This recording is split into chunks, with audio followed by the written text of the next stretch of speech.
It's a great day here for Sam and his group, and to be a small part of this growing franchise, and to be a part of Mazda's group is fantastic. We see them as family members, really, at the end of the day. Sam is a huge part of my life, and we continue to support them and support all of our brands that we're around. And to be up here in the North and Northwest is hugely important to us, and continue to create culture and work shoulder to shoulder with Mazda. I'm very fortunate enough to be driving a CX-5, which I love, and it's all because of the synergy that we have as a franchise with our brands. But Mazda's been a huge factor in everything we do, and like I said, Sam's like family to me, so I'm really happy to be up here to share this moment with him. And what do you make of the new facility? How would you describe it? Yeah, it's beautiful. It's much modern, it's sharp, it's clean. It showcases the cars great in here. I think it's something that everyone here should be proud of and come in and see. And the cars are fantastic. All their brands are fantastic. My daughter ended up just buying one about a week ago back in Florida because she loved mine when she was here. And so the facility is top notch, and the improvements they've made in Hobart and redoing their one down there has also been fantastic. So a great brand, and we're proud to be representing them. Yep. Jump in? Yep. Trey Armstrong is back in Tasmania. Have you had the chance to meet up with him yet? No. Isaac White was outstanding in the NBL 1 over the weekend. Is he a guy that has plenty more growth left in him even after a fantastic season? Yeah, we have 4 or 5 guys that are free agents right now, and obviously at the end of this week, free agency officially opens, and so we continue to monitor those guys and go through our process of what we'll end up doing, but we only have 2 or 3 roster spots yet available, and so we'll see how that fills out. But Isaac was fantastic for us, and ultimately he's not with the Jack Jumpers. My goal all along is to always move our players through and get them better jobs and better situations, and he's the perfect candidate for maybe some other teams and ourselves, and we'll just see how it plays out.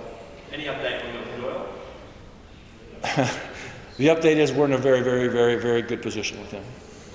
How important is the free agency period in the NBL to top up on what you need to take to the next step? Well, I think all the other 9 teams are doing the exact same thing. They're trying to improve their roster to get ready to go, and so we're trying to make small incremental changes as we go also. I've always believed in keeping the core together, as many guys as we can back that are local players, and that's what we've done in the last 2 years. I think it's been part of the success of this group and the culture that's been built with this group, and so we'll try to make some incremental changes if we can, and there's going to be a lot of competition on players that you're going to try to get, and we'll see how Friday starts off, and we'll see what happens over the next 10 days. Are you planning to reach out to Trey and Taryn Armstrong?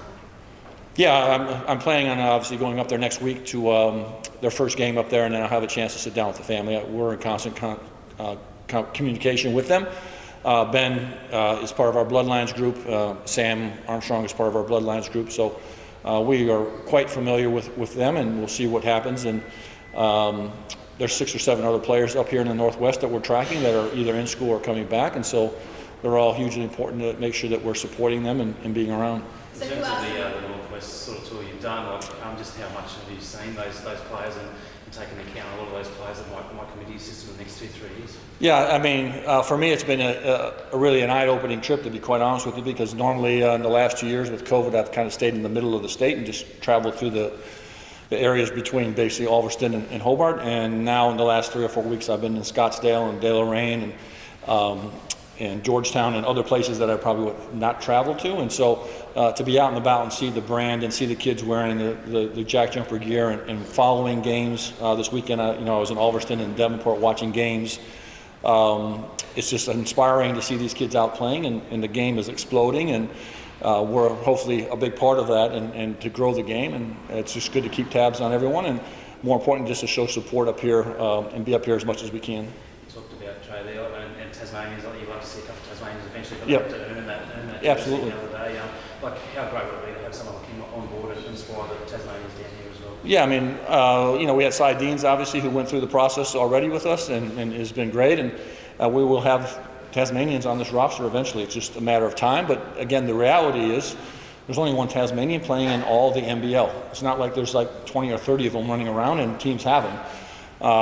And so you have to earn your right to be on a roster in the NBL, and irregardless of what it is, we're always going to try to choose a really good player with high character, and the caveat to all that is if he's Tasmanian, it's a home run for us. So we'll continue to make sure that we're available and developing these players and following them.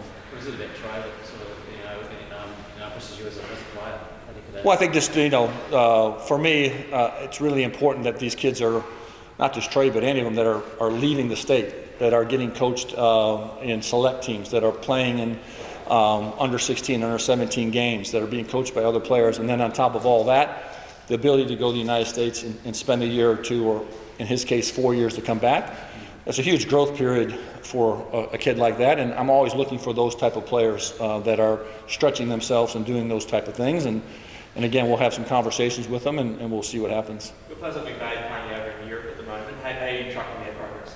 Yeah, so we have 3 guys that we're following obviously very closely. Milton Doyle's in Istanbul with one of my best friends who runs that team, and then Magnay's in Spain and Jack McVeigh's in Germany, and they're doing fantastic. And again, it's just a great experience for them to go out and get coached and get out of their comfort zone and make some more money on the side in the process. And we're quite supportive of it. And I think it's fantastic really for Magnay more than anything, because he's had a long journey to get healthy, and this continues to build confidence for him when he comes back to us when the season starts. Said you before, very confident about Milton, so obviously that's hopefully tracking well, and that's also the first Yep. domino to fall, and then you can start working on the other domino. Yeah, absolutely. Obviously Milton's been a number one priority for us for the last 4 to 6 weeks since the season's been over, and as the season was winding down, to get him signed. And again, I think we're in an outstanding position with him, and then we can continue to think about now Friday when we start to build the rest of the roster out. Ideally, would you like to have an answer before free agency starts from